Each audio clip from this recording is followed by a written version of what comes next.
Hi, this is Sweet Life and I'm Natasha, back at it with a review and discussion of Death at a Funeral. When Death at a Funeral came out, I made it a point to go to the movies to see it. And I just remember enjoying it, finding it highly entertaining. What I found with British humor, and it's with American humor, you have a little bit more slapstick, over the top kind of stuff. British humor, I think, can be kind of dry and sarcastic. They're both funny, but funny in different ways. The comedy is a little bit different. So here what you have is that the patriarch of the family has died. And the film opens with his family preparing for his funeral service. They're doing it kind of old school, where instead of the funeral service taking place at a funeral home or a church or a graveside or something like that, the funeral services are taking place within the family home. So with this, you have relatives are coming into town, coming by the house and whatnot. And basically you have this gathering of family to say farewells to this man. So Daniel is one of two sons within this family. His father has passed away. He's upset. His mom is upset. The family is upset. And he's married. Him and his wife, they're living with his parents, have been for some time, but they're reaching a point where they'd like to go off and fully start their lives. It's not really explained why exactly they're living at his parents' house, but I'm guessing it seems to be a pretty big house, more than enough space for their parents, for all of them. And Daniel has been saving up with his wife to get their own place, right? Not so much to rent, but rather to purchase a place of their own. He has a brother who's a writer living off in New York, having a great life and whatnot. But he's here at home in England, helping to take care of his older parents. He's more involved with them on a day-to-day basis. He stayed here at home with the parents, whereas the brother's off, free of family responsibilities, living the life of an eligible bachelor in New York. He's a successful author, highly regarded within the family. People read his books and things like that. They compliment him on his writing. They know who he is. Then on the flip side, you have Daniel, who is basically living in his brother's shadow. This sense of responsibility kind of weighs him down a little bit because it's kind of holding him back from pursuing his own dreams and aspirations. Here it is that we see just in the opening where he's there at the house to greet the casket. He's made the funeral arrangements. The people from the funeral home arrive and they're very solemn. They're bringing the casket out of the hearse, take it into the house, place it on the stand and whatnot, where the service is going to take place. People haven't quite arrived as yet, but they're in the process of setting up for this sad occasion. So the mood is somber. But then they open the casket, and you expect this to be an emotional moment because Daniel will see his father, who he obviously loved, in this casket.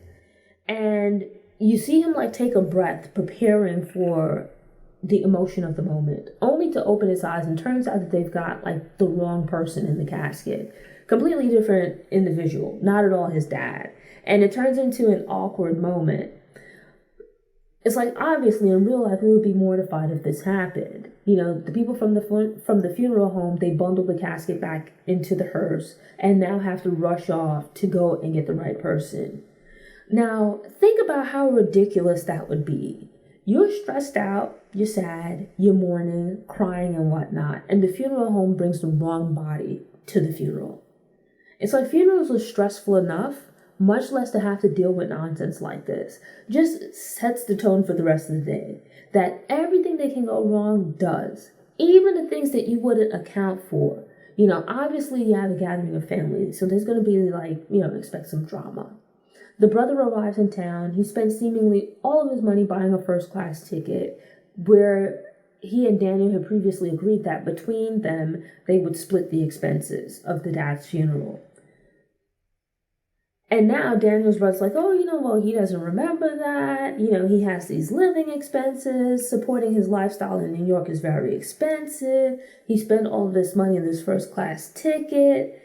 Just all of these selfish things. Now, seemingly, the sense that you get is that Daniel has used money that had been set aside for him and his wife to get their own place.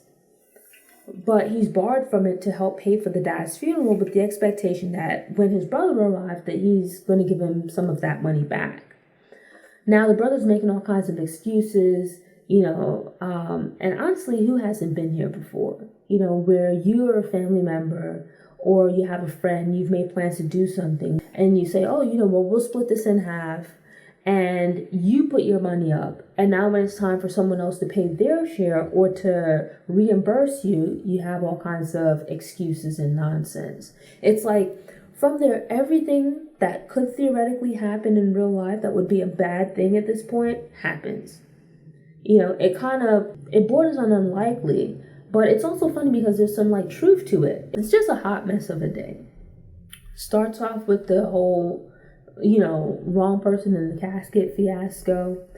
And the thing is that I never worked in a funeral home, but I would assume that this is the first thing you check. That you would confirm the identity of the person, right? Check to make sure you've got the right person in the casket. I would regard this as an ensemble movie where you have a bunch of different storylines going on, different interactions between the characters. You have the cousin who brings her boyfriend that her dad doesn't like. Meanwhile, there's this guy that she hooked up with once, how long ago, that's been pining away for her, who's kind of creepy. There's a family friend. And then you also have, I'm a little bit unclear on the relation. I think maybe a family friend, but he might also be a relative who is trying to help out, but doesn't really get repaid with anything bordering on kindness. He's kind of bumbling, but he's good-natured, a really nice guy, but they kind of take advantage of him at the same time. No one's concerned with this patch of discolored skin on his wrist, the whole interaction with him and the older uncle, and just the older uncle is a commotion of a man, just absolutely miserable, and it leads to a bunch of hilarious scenes.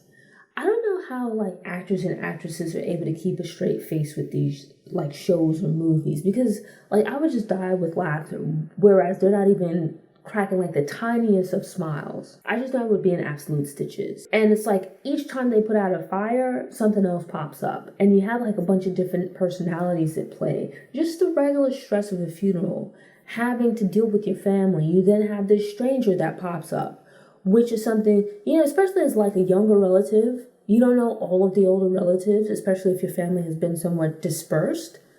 You might not know all of your parents' friends. People that they might have known years ago. Turns out that their dad had a special kind of friend, and here comes this man on this day of all days attempting to blackmail him. And it's one of those movies where it's as things happen, it just goes from bad to terribly worse. All of this stuff just comes together for an incredible movie. It's you have one scene where it's just over the top hilarious and ridiculous, and before you get a chance to recover from that, another situation pops up that's just as over the top hilarious and ridiculous. Once the movie gets going, it's just hilarious. And it's within the story, you have this thing of the son Daniel, where he's put his life on hold, which is a commendable thing to a degree, right? He's trying to do the right thing, help take care of his parents. He has a wife, he's a young man. Him and his wife don't seem to have children. And not to say that's the end all be all, but the point is that he's not really taking the time to live life. And to some degree, in some ways, he's kind of like a pushover, where his family runs over him. So it's you just have this thing of family just pushing boundaries and whatnot. But he finally gets tired of it and decides that this is the day that I'm going to stand up for myself. And he ends up taking the reins.